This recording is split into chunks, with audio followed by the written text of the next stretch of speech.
একটা রহস্যময় চিঠি। কোনো প্রেরকের নাম নেই, কোনো ঠিকানাও নেই, শুধু লেখা ছিল যে সত্য খুঁজতে জানে সেই ধন পাবে। কিন্তু সেই চিঠির পিছনে লুকিয়ে ছিল এমন এক রহস্য যা বদলে দিতে পারত তুই তরুণ গোয়েন্দার জীবন।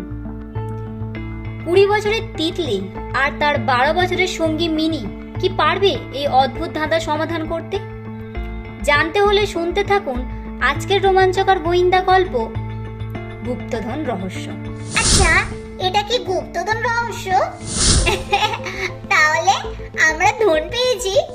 তাতে লেখা, যেখানে হাজার গল্প ঘুমিয়ে থাকে সেখানে খোঁজো তৃতীয় বার্তা। হ্যাঁ, বইয়ের লাইব্রেরিতে। আমি রহস্য সমাধান করে ফেলেছি। ধন কোথায়?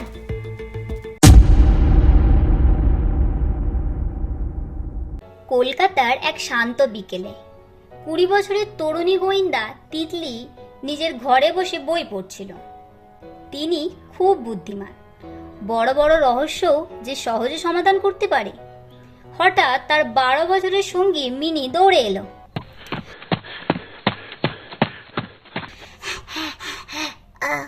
তিতলি দিদি, একটা অদ্ভুত জিনিস পেয়েছি। কি রে, কি পেয়েছিস মিনি? মিনি একটি পুরনো খাম বের করলো। খামের উপরে শুধু লেখা যে সত্য খুঁজতে জানে সেই ধন পাবে। তিতলি খামটি খুললো।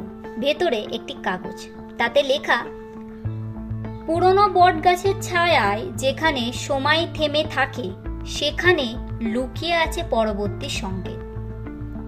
মিনি উত্তেজিত হয়ে বলল, আচ্ছা, এটা কি গুপ্তধন রহস্য? তিতলি হেসে বলল, জানতে হলে তো তদন্ত করতে হবে মিস মিনি। পরের দিন সকালে তারা কাছের একটি পুরনো পার্কে গেল।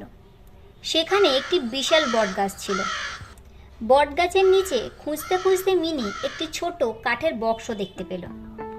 বাক্সটা খুলে তারা আরেকটি চিরকুট পেল।